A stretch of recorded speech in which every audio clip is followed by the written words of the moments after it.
Since the Lewis and Clark Bicentennial, we've been trying to diversify the topics that we talk about. And recently, the Ag Department asked us to take over the Centennial Farms program. So we kind of managed that. They figured we kind of had the history skills. But in any event, we're trying to expand our coverage of farm history in North Dakota. And Bismarck happens to be probably the town with the most friends and supporters of our organization. So we wanted to give something back to Bismarck about Bismarck history, about North Dakota history, about farm history.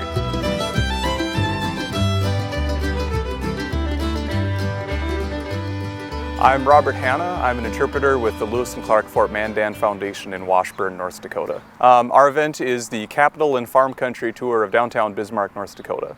The theme of the tour is that it takes a couple hundred years to figure out how to thrive off of agriculture in North Dakota. Let us start. We got to start with the Mandan Indians, and I'll talk about them in here where it's nice and shady. How many of you have been to Honest Land Village over here down at Fort Abraham Lincoln State Park? I know I have about a half of you. Okay. How many of you knew that that was one of about 9 Mandan villages that were all clustered along the hillsides of the Missouri River in basically what's now Bismarck? Somebody, good, okay, yeah, about the same number, perfect. Back in the day, like to give you an idea, back when Ben Franklin was a young man and he moved to New York City back in 1723, granted he had no way of knowing this, more people lived in those 9 villages right here than in New York City. Yeah, so, and they were living off of farming. And they'd figured out how to do it. They started farming here at least 500 years ago, maybe even earlier. They may have started farming here back in about the 1300s. And they built a thriving economy off of corn, beans, squash, and sunflowers. But it took time to figure out how to do that. They had to breed new kinds of corn that nobody had ever grown before. They had to find people to sell some of it to make a living off of. They had to figure out how to store it in cache pits underground, things like that. In the pioneer era, and we're going to talk a little bit more about more like the pioneer era until today, they had to kind of start that process again. You would think maybe they could have learned from these guys, and they did to a surprising extent, but other parts had to be figured out all over again. And so farmers always kind of struggled to make it in North Dakota. It takes time to figure out how to build a successful farming economy in North Dakota, and it will always be a bit of a struggle because even though we have fabulous soil, our weather is just awful. I don't know how else to put it. The growing season is short. It does rain sometimes. You don't know. It's very unpredictable around here. It's part of our location in North America. It's always a struggle. When the pioneers arrived in North Dakota, it didn't take too long to realize that the corn and the other crops that they were bringing with from other parts of the United States or crops they brought with from Europe just could not survive in our climate in North Dakota. You know, normal corn growing in, let's say, Illinois or Iowa in the 1800s took about 110 days to mature. The Hidatsa and the Mandan women over here had figured out corn that could mature in about 90 days. So pioneers immediately turned to their expertise and specifically to their crops. And when you traveled around early North Dakota, a lot of the corn people were growing was stuff that they had acquired from those tribes. By the way, the reason we're standing in here today is because this is the oldest building standing in Bismarck. This was built in 1872. This is a log cabin. I don't know if any of the logs are actually sticking out, but this is made out of just good old cottonwood logs cut in the river bottom. And then they've, over time, added the nice plaster and the clapboard out there and the tin ceiling to sort of dress it up. But this is the oldest building in Bismarck, and I will explain why it was built outside. But we need to go out here to the railroad tracks, because the story of modern Bismarck starts over there. You always hear about the Transcontinental Railroad as if there were just one, but they actually built 4 of them altogether in the United States, and this one was the second. This is sort of like the Northwest Passage. You know, these explorers for hundreds of years were trying to find the easy water route from the Atlantic to the Pacific to make easy trade, and it just didn't exist. You know, that's what Lewis and Clark were trying to finally find out, and they finally determined, like, nope, there's just no such thing. There's never going to be a Northwest Passage. So they had to build it. And they figured the way they were going to build it is they would create this Northern Pacific Railroad, sort of a business that they were going to set up, a little bit like the Postal Service, but then they were going to spin it off as an independent business. And they would give them no money. because that seemed like it might work. What they do is they would give them all this land along either side of the railroad, all these big old sections of land, and then the railroad was going to sell all that to farmers, and then the farmers were going to settle this area and build cities such as Bismarck, and then the railroad would have some business, and then more people would move to the west to the United States to become a stronger country, and it was all a great plan. A huge plan, the biggest business enterprise ever undertaken in the United States. Unfortunately, it had a couple of fatal flaws. One of it was that the United States did not own this land. The United States had actually signed off officially in the Treaty of Fort Laramie in 1868. They recognized, like, to the Lakota tribe, the Lakota Sioux, they said, yep, this is your land, you can have it forever, you're gonna be fine, here you go. And then a few years later, they're building these railroad tracks right through it. So the Lakotas were understandably kind of upset about that, and they would attack railroad survey crews, construction workers, to try to prevent the railroad from being built. Their territory would officially start on the west side of the Missouri River over there.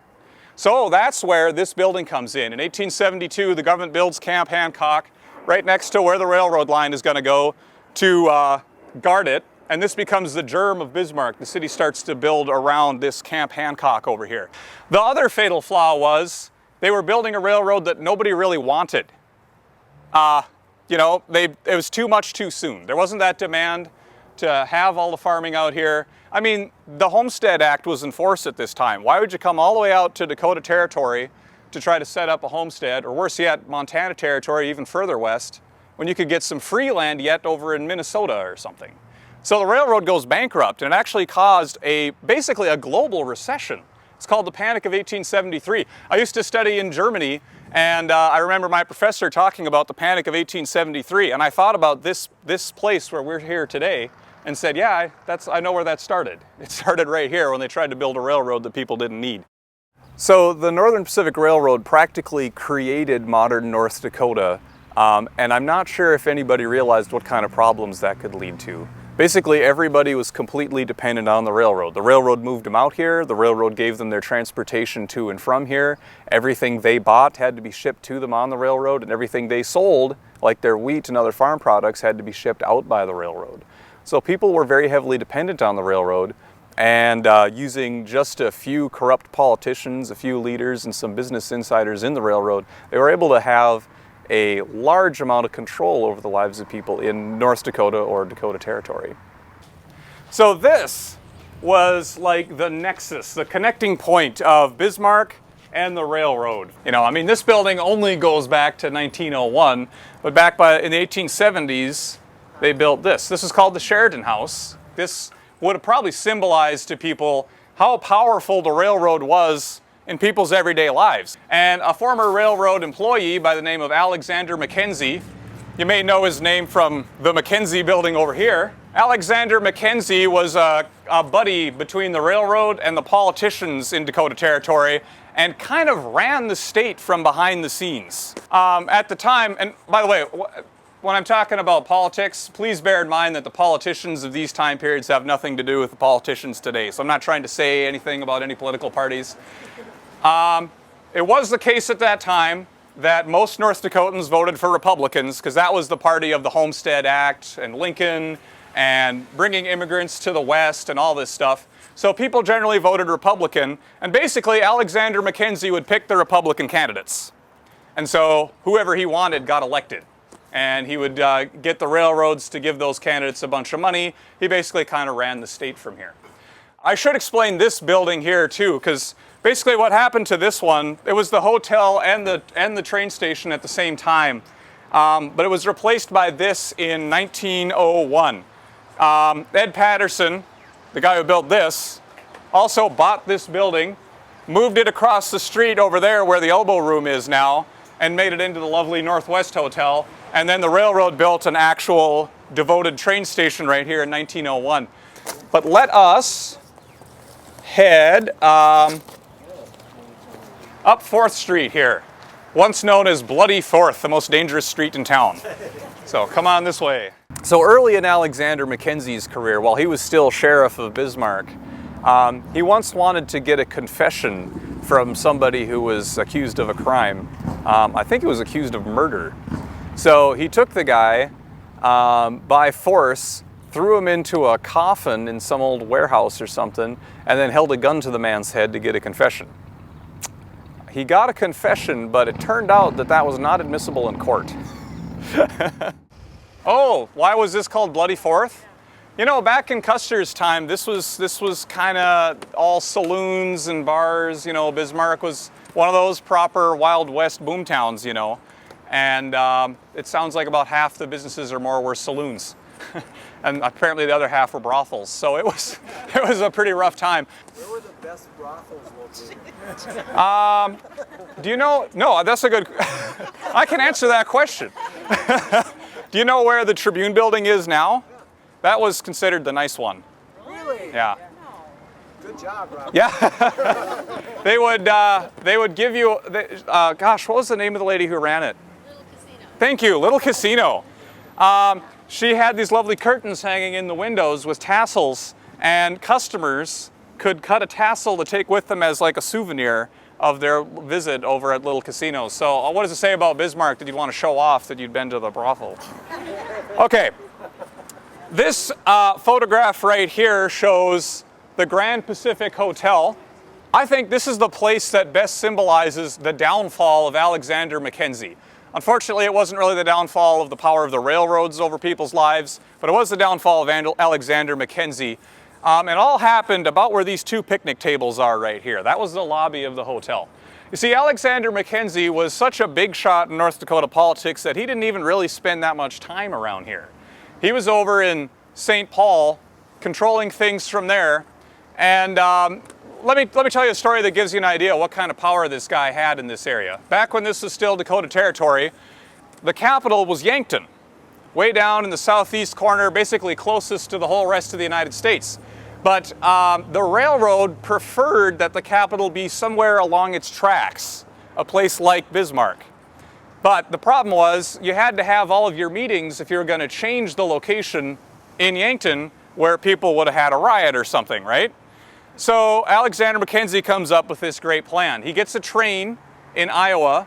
He has the committee meet on the train. They all gather at the station and get quietly on this train. And in the middle of the night, they ride through the city of Yankton.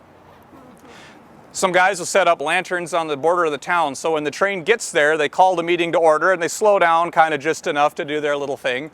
And they say, hey, let's have the rest of our meetings anywhere other than Yankton. Motion carries. Close the meeting as they pull out of town. And so they've barely followed the rule. They've decided to choose a new location in Yankton, and with the rest of their meetings, they could choose a new capital, and that became Bismarck. A lot of people think that's why we have North and South Dakota, that the southern half of the territory hated this so much that they hated the northern half of the territory and would not want to be part of the same state. Of course, the other reason was you had 4 guaranteed Republican senators if you made them separate states, so that was probably another reason too. But in 1906, John Burke decided to run for governor. And he was on the Democratic ticket. And he ran the strongest campaign that he could, just vilifying Alexander McKenzie and saying, don't vote for Alexander McKenzie's candidate. You know, vote for me, we're going to finally change things. It gives you some idea of how popular John Burke was to know that up at the Capitol building, the statue of that guy in front of the tower is John Burke. And then the statue that we sent to Washington long before we sent the statue of Sacagawea up there is John Burke. Pretty big deal. People were excited about him. He comes into power and he puts in the idea of direct primaries, right? You get to choose the Republican candidate, you get to choose the Democratic candidate, and that basically throws Alexander McKenzie from power. That's sort of the end of the show for him. Over the years, he has less and less influence over things until you get to here in 1906, where he actually gets in a physical fist fight with a Democratic legislator in the lobby of this hotel. And that's why I feel like this place just shows how far he's fallen. He used to run things from over in St. Paul. This is where he fell from power. About this time, North Dakotans also found out just how despicable the guy was. Alexander McKenzie, in one of his many departures from Bismarck, went over to Alaska, stole a bunch of mining claims, landed in jail, and got bailed out by President McKinley. All without Bismarckers knowing about it. And a gentleman by the name of Rex Beach published a novel on the subject, and that was how Bismarckers around 1900 started to really get to know just how evil this guy was. So they were glad to be rid of Mackenzie, but the problem was Mackenzie was not really the core of the problem. It was easy to point to that guy and be like, this guy is ruining our lives here. But the railroad still had a lot of control, and I think the even deeper problem was that we were trying to live off of just one thing: growing wheat. And with our unpredictable weather, you could easily have your crops destroyed. The wheat prices would go up and down all the time. And so when we get to the next spot, we're going to talk about somebody who had a better idea. So early farmers in North Dakota were mostly just growing hard red spring wheat. And you might take your wheat to the local mill and elevator and be offered fairly low prices for your wheat. Somebody would just sort of look through it, and an employee of the elevator would sort of look through your wheat, kind of sift it through his hand and subjectively decide that this was maybe grade 4 wheat to give you kind of a low price for it.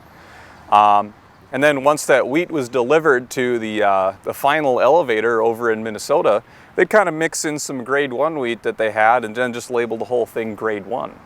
So this was a practice on the part of the milling industry that North Dakotans were very upset about, and it went on for a lot of the early decades of North Dakota farming. At your local elevator, the farmer would show up to drop off this wheat, and they'd have fans to blow the chaff and the dust and so forth off of your wheat. Well, some actual good wheat berries would get blown out and it would get caught in a little catch there. After the farmer left, they'd go in there and sort out the good wheat berries and fragments of wheat berries and ship that out too.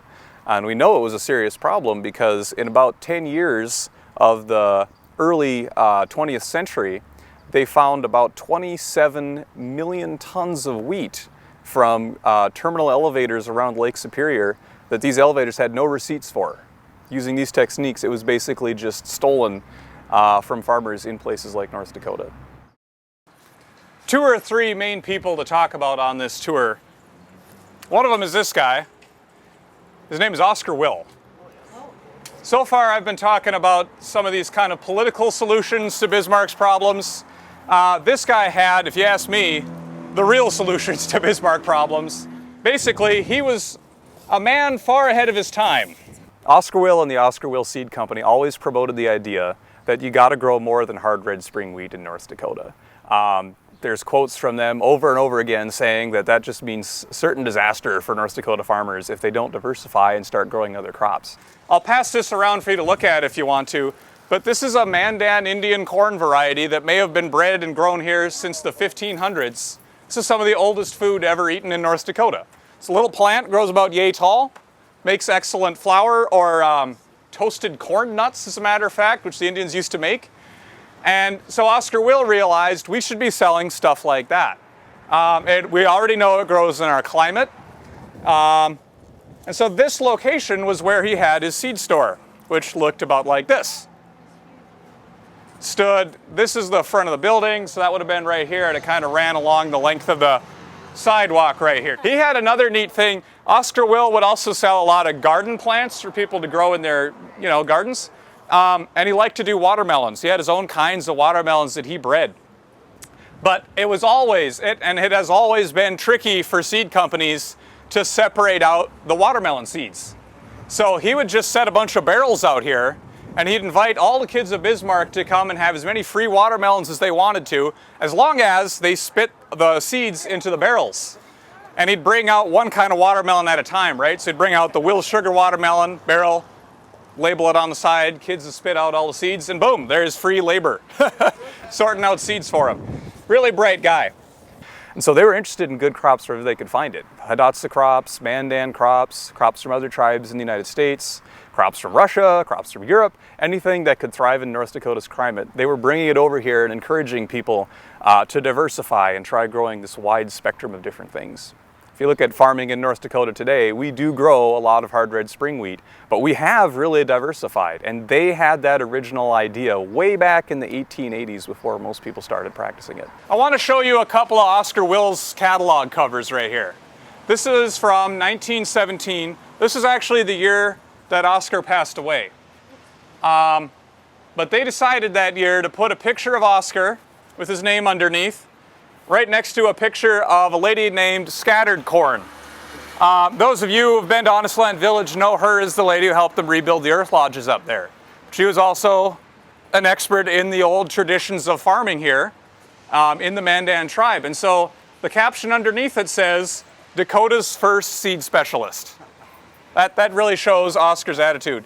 Now, his son George Will took over the company, and he has some very nice catalogs. These are considered pretty collectible nowadays, these like historic style catalog covers. And this is very much in the style of that time. I don't know who the artist was, but they're pretty slick looking. Yeah, the artwork's awesome. Yeah. But some of it, in hindsight, is maybe they were trying to honor American Indian history, but I think today we'd say, well, that might not have been their best effort. But okay, what happens is Clell Gannon, who actually worked in this building, this was the Provident Life Insurance Company. Clell Gannon was a longtime friend of George Will, Oscar's son, and George asked Clell to start painting the catalog covers. And Clell really understands these Hidatsa and Mandan cultures and does these very nice, maybe not quite as slick, but very accurate portrayals of how this traditional farming was done. And so, late every winter, North Dakotans got reminded of a different aspect of their farming history here in North Dakota. So the conversation in North Dakota came to be that these large businesses, the grain elevators, the railroads, banks as well, based out of Minnesota, were kind of ruining people's lives here in North Dakota. And not all those accusations were entirely fair. For example, North Dakotans would accuse commodities traders of profiteering off of their crops without really adding anything. The farmers were raising the crops. These commodities traders were just sort of selling it back and forth, not adding anything but making a ton of money off of it. You know, I would imagine most commodities traders in Minnesota had a higher standard of living than most North Dakota farmers. What they didn't really take into consideration most of the time was that commodities traders were contributing something. You think about supply and demand. Harvest in North Dakota is late summer, early fall. You bring all that wheat over to the market at once, of course the price is going to plummet down to nothing, and then as soon as harvest is over, throughout the winter and spring, the prices would normally skyrocket again. Commodities traders, through these fancy contracts that are moving back and forth, were actually stabilizing the price throughout the year. So they were providing something to farmers that the farmers weren't really recognizing. So Ed Patterson, back around 1900, he bought that Sheridan house that we were looking at, what stood under what's now the train depot. He had it sawed in a couple of pieces and moved across the street to this building. Then around 1910, Ed Patterson built this, which was originally only 7 stories tall, and then he kind of added to it over time as it got bigger. He also continuously expanded this building. That's why it has different stripes of color up there. Like, he kept adding floors, or he'd even go as far as just paying a guy with a wheelbarrow to basically like move dirt back and forth across the roof so he could claim that it wasn't finished yet. This is also at a time when there was prohibition in North Dakota, so he put a little tunnel underneath, and he could have booze and stuff smuggled in here. Ed Patterson is one of the really colorful figures in the history of Bismarck. He was a major real estate investor. He built a lot of the hotels that were here in downtown. But he was also a pretty terrible person. A lot like Alexander McKenzie, he would do a lot of political plotting and conniving to get what he wanted done. He and Mackenzie were actually very good friends. But Ed Patterson would resort to direct physical violence to get what he wanted accomplished. And yet somehow he was actually elected mayor twice. Political shenanigans. I gotta tell you about the Nonpartisan League. This is where our state bank and the state mill and elevator come from. Basically, North Dakotans had gotten so desperate about trying to get ahead in farming. I mean, you got Oscar Will offering a broader selection of seeds to work on. Some people were taking that up, but people still were kind of focused on these Minnesota businesses. And so they thought, you know, let us set up in North Dakota a grain elevator and a railroad system and maybe some farm supply stores, and we're going to get people stuff at better prices. Oh, farm loans through a state bank. They figured if it's owned by the state of North Dakota, it'll have enough size and capital to compete with the Minnesota businesses. So that was their big plan. But, you know, that is state socialism, technically speaking. And that was, a lot of the members of this party were former members of the Socialist Party of the United States, like socialist with a capital S. Here's one of the main things that really got people agitated enough to join the Nonpartisan League. It all began when a farming convention was taking place in Bismarck. And my great-grandfather, it so happens, Governor Louis Benjamin Hanna, had helped to organize a sort of research study to determine whether a state mill and elevator would be successful in North Dakota. And they concluded it wouldn't be. And so Governor Hanna came out against the idea of trying to do a state mill and elevator. Well, a bunch of the farmers from this convention started debating this issue with the legislators that were in town that day.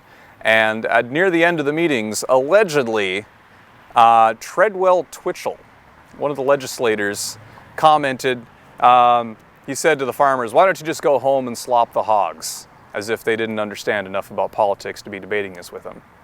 Well, the outrage from that statement, which he very likely never even made, but he's supposed to have said it and appeared in a lot of the newspapers the following day. The outrage over that statement on the part of farmers made them really want some kind of reform in North Dakota. So they put together this platform, they called themselves the Nonpartisan League, and they were actually really successful.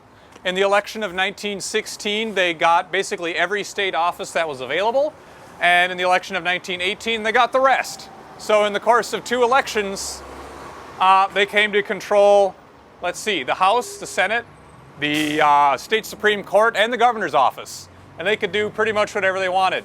So they set up the state bank, and they set up the state mill and elevator, and they just didn't do a very good job. They were new in power. It was another case of too much too fast, basically. You know, they were trying to set up all these new programs when they didn't really have any experience in politics.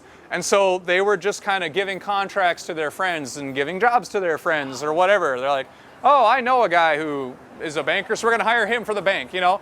And it started to look or be just as corrupt as anything North Dakota had before. And so they were quickly voted out of power. But the institution stayed and got reformed, and they actually continue to be pretty popular in North Dakota nowadays. So as the Nonpartisan League began to lose power, they've eventually decided to ally themselves with the Republican Party, which was kind of a logical move because they had been pretty good buddies with the Republicans the entire time. Then, I think it was in about the 1960s, they decided to switch and ally themselves with the Democratic Party. So to this day, that's why you have the Democratic NPL name written on your ballots here in North Dakota. It's the Democrats and the Nonpartisan League allied as one party. Yeah, so it's interesting. You see politics and you see diversifying our economy. That's like the 2 main threads here. And the politics, they try all these dramatic things, but it doesn't seem to make that much of a difference. But when they start farming new things and then adding other aspects to our economy, like coal in the 60s and things like that, that is what seemed to really kind of shore up our economy in North Dakota and help us out. Thank you all very much. I hope you enjoyed it. You bet. Very good. Thank you.